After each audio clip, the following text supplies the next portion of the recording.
साथियों, और जो भी है एक एक मुद्दे को लेकर आप लोगों के बीच में आया हूं। और साथियों, एक चीज और मैं बताना चाह रहा था कि हम सच के लिए लड़ रहे हैं, सच के लिए नहीं झुक रहे हैं, क्योंकि जो सच्चा इंसान होगा वो कभी नहीं झुकेगा, सच के लिए हमेशा लड़ता रहेगा।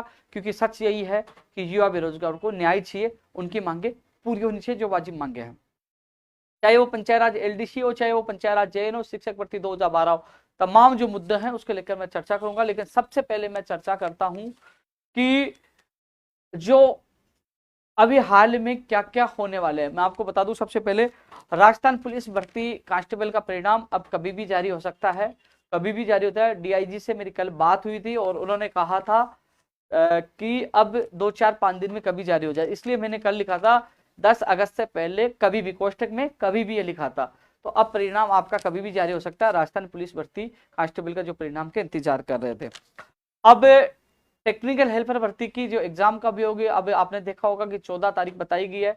जो अभी तक कह रहे हैं कि वो कई लोग कह रहे हैं ऑथेंटिक नहीं, आप ट्यूट नहीं कर रहे, वो अनुमानित डेट है। तो अभी 14 तारीख बताई। लेकिन आज मैं ऊर्जा विभाग में मैं गया था, जूनियर असिस्टेंट के जो परिणाम के लिए, जो उनके जो टाइपिंग उसके परिणाम, वो दोनों भर्ती हुए। लेकिन आज सारे जो कर्मचारी अधिकारी केवल वो जो तबादला सूची में बिजी थे, उन्होंने कहा 2 दिन हमें समय दीजिए, 2 दिन के बाद इस पर चर्चा करेंगे। तो अधिकारियों से आज मुलाकात नहीं हो पाई, वो तबादला सूची में व्यस्त थे। जैसे मैं मिलकर वापस आपको इसकी सूचना दूंगा ऑथेंटिक पूरी। लेकिन अभी 14 तारीख मानकर आप तैयारी करें।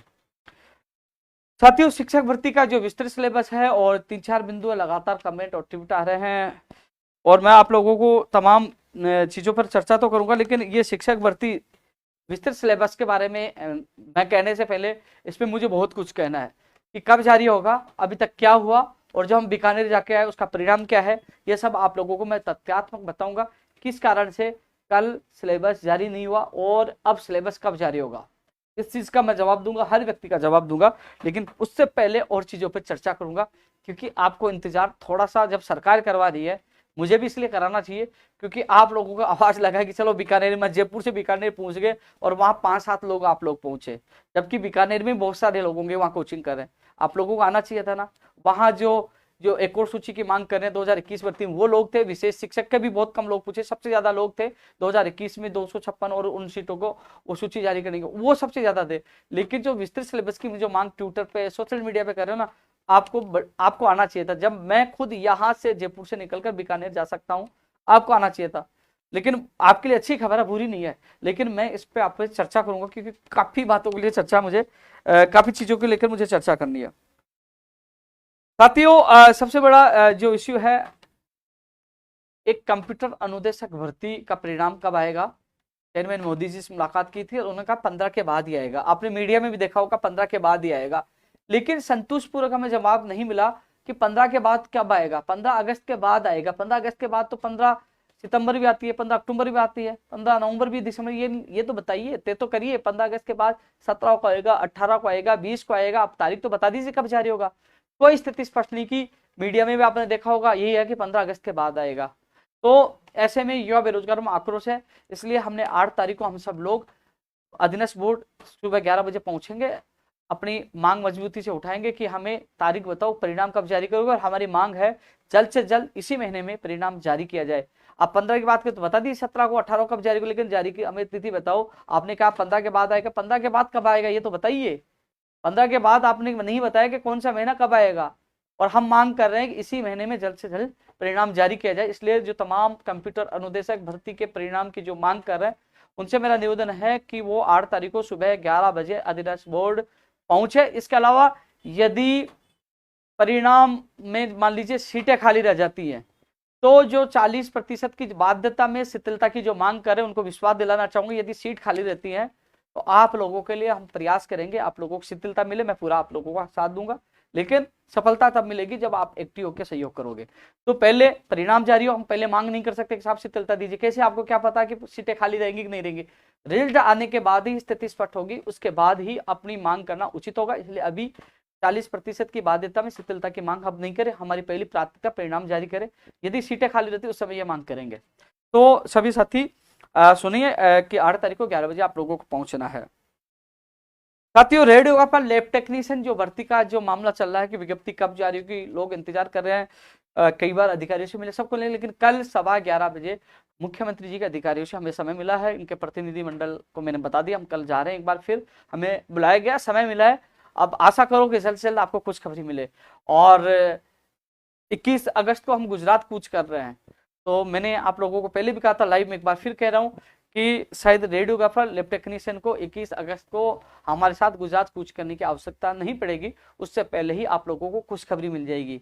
रेडियोग्राफर लैब टेक्नीशियन भर्ती का अभ्यर्थियों को पहले ही खुशखबरी मिल जाएगी। कल हमें बुलाया गया है, तो कहीं ना कहीं जल्द ही आपको रात भर खबर मिलेगी। इसके लिए हम लगातार प्रयास करें। मुझे पता है हर संघर्ष में आप साथ थे, जेल गए वहां साथ थे, लाठियां खाई वहां साथ थे, तो इसका परिणाम अब मिलेगा। क्योंकि मुझे पता है इंतजार करते करते आप लोग थक चुके हैं, लेकिन हम भी संघर्ष करते करते नहीं थके, संघर्ष कर रहे हैं। और जब तक आपकी विज्ञप्ति जारी नहीं हो जाए और आपकी भर्ती प्रक्रिया शुरू नहीं हो जाए और पूरी नहीं हो जाए, जब तक मैं आपके साथ हूँ। कल एक बार 11:15 बजे हम अधिकारी से मुलाकात कर रहे हैं। जल्दी आपको रात भर खबर मिले, जो भी सूचना होगी आपको ट्वीट करके या फेसबुक पर डालकर बता दिया जाएगा। साथियों, पीटीआई भर्ती के भी काफी अभ्यर्थी हैं जो पहले 2018 में 22,000 आवेदन आए, 22 में भी 4,000 लोग लगे, कुछ लोग अपेयरिंग में थे। अब कहा जा रहा है कि जो 4 साल के जो यहाँ राजस्थान में कोर्स है, करीब 3,000 लोग ही राजस्थान से पास होते हैं।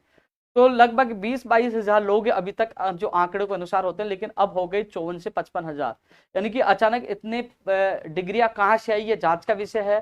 सख्ताई से जो बाहर से डिग्रियां लाई गई उनकी जांच हो, ये मांग भी अधीनस्थ बोर्ड हम चेयरमैन साहब से मिलकर मजबूती से रखेंगे। 8 तारीख को ही रखेंगे। आप सब भी पूछिए, 8 तारीख को मजबूती से मांग रखेंगे कि पीटीए की जो फर्जीवाड़े की जांच की जाए। क्योंकि फर्जी व्यक्ति योग्य अभ्यर्थियों के भविष्य पे डाका नहीं डाले, उनके भविष्य के साथ खिलवाड़ नहीं करे, ये मांग भी। क्योंकि फर्जी व्यक्ति को बाहर करना चाहिए। इसके लिए मैं आप लोगों के साथ हूँ। मजबूती से आपकी आवाज उठाई जाएगी और उम्मीद है कि हमेशा की तरह हमारा संघर्ष कामयाब होगा। पहले भी संघर्ष किया, 460 से 5546 आपकी पोस्ट आई। ये आपके और हमारे संघर्ष का परिणाम है। तो ये परिणाम भी आएगा। कंप्यूटर अनुदेशक भर्ती के इंतजार कर जो अभ्यर्थी उनको भी परिणाम मिला, संविदा से स्थायी भर्ती। तो संघर्ष लगातार करते रहिए, परिणाम एक दिन जरूर मिलता है।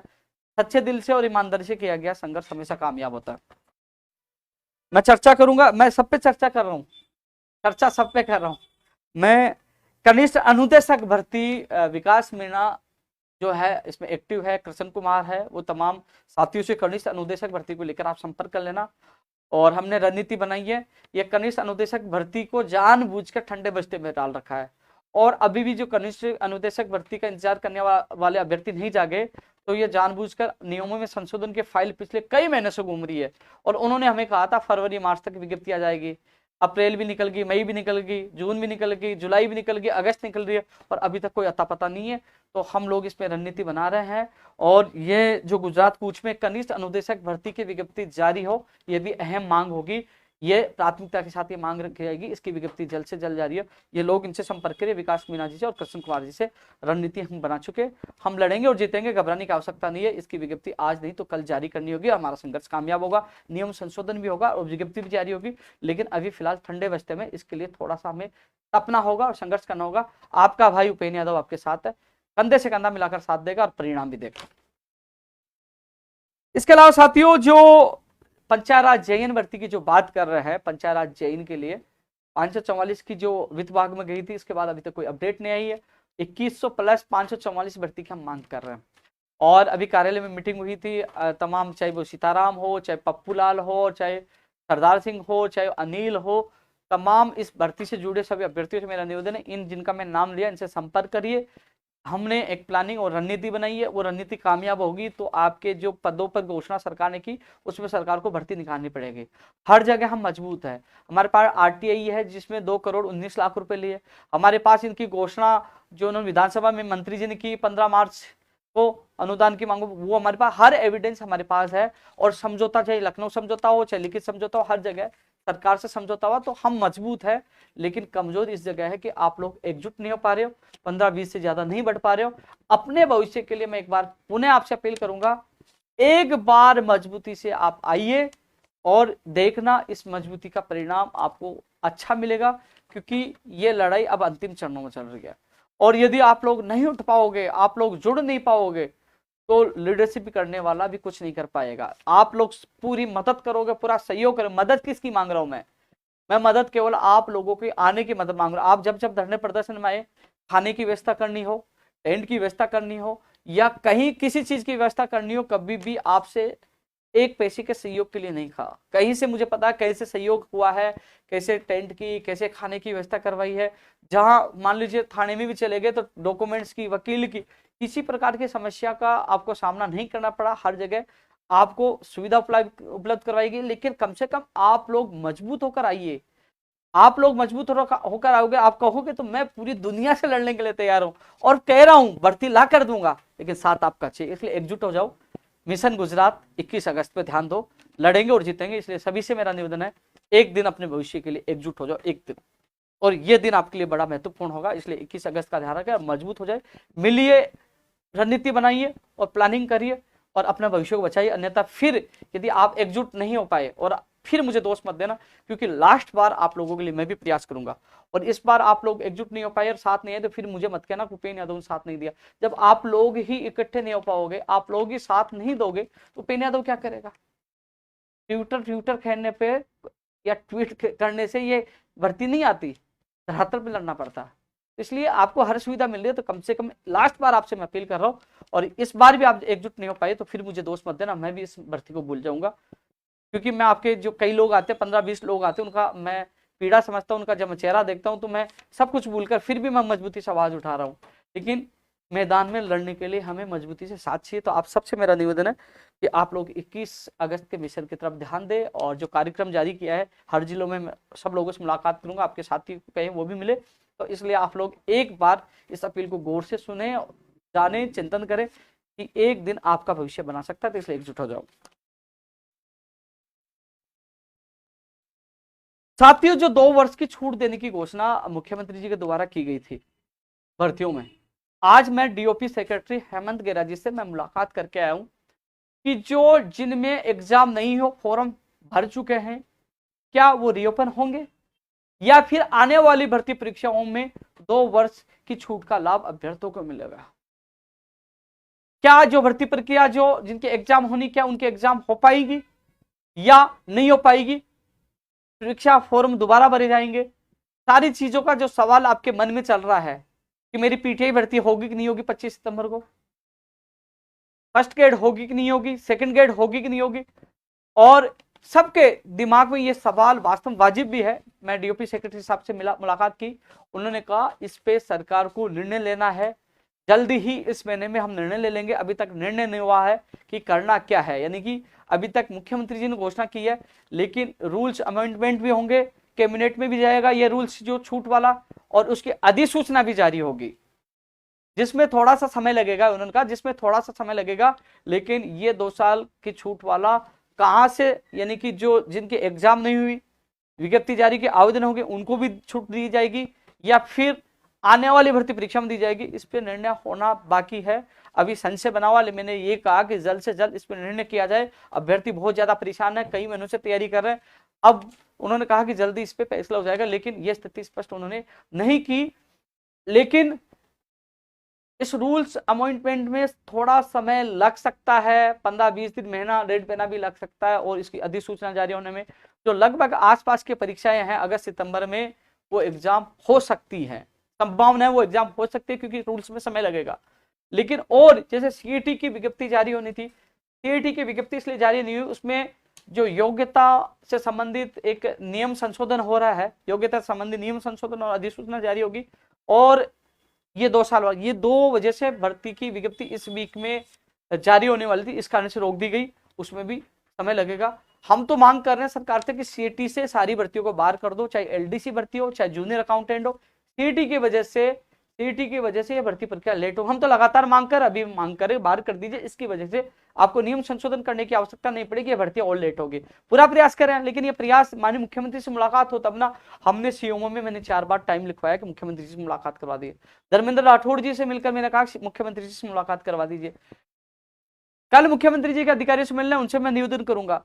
अब कोशिश करें, मैंने 2 बार ट्वीट किया, मुख्यमंत्री जी से मुलाकात हो तो मैं आपकी पीड़ा बता पाऊं कि इस वजह से भर्तियां लेट होंगी और ऐसा होना चाहिए, लेकिन मुलाकात नहीं हो पा रही, ना मंत्री सुन रहे, ना अधिकारी सुन रहे। इसीलिए तो हम गुजरात कूच कर रहे हैं, यहाँ धरना प्रदर्शन कर नहीं सकते। यहाँ केवल राजस्थान में कांग्रेस के नेताओं के पास खुली छूट है कि जब वो प्रदर्शन करेंगे तो 144 धारा हट जाएगी और जो प्रदर्शन समाप्त तो 144 लग जाएगी। कांग्रेस का कल प्रदर्शन है महंगाई बेरोजगारी को लेकर, लेकिन वहां 144 धारा नहीं होगी, पुलिस प्रशासन पूरी हेल्प करेगा और हम लोग जब आते हैं तो मुकदमे दर्ज लाठीचार्ज करते हैं।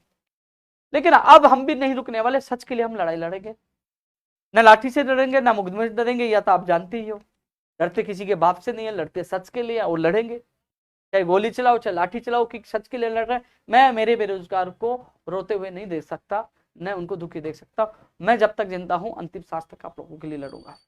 अब सवाल कई लोग उठाते हैं, मैं सोशल मीडिया पे कई बार देखता हूं, मैंने अभी ट्विटर पर मैंने प्रोफाइल पिक बदली, मैंने प्रोफाइल पिक रखी भगत सिंह की। क्यों लगाई मैंने भगत सिंह की फोटो?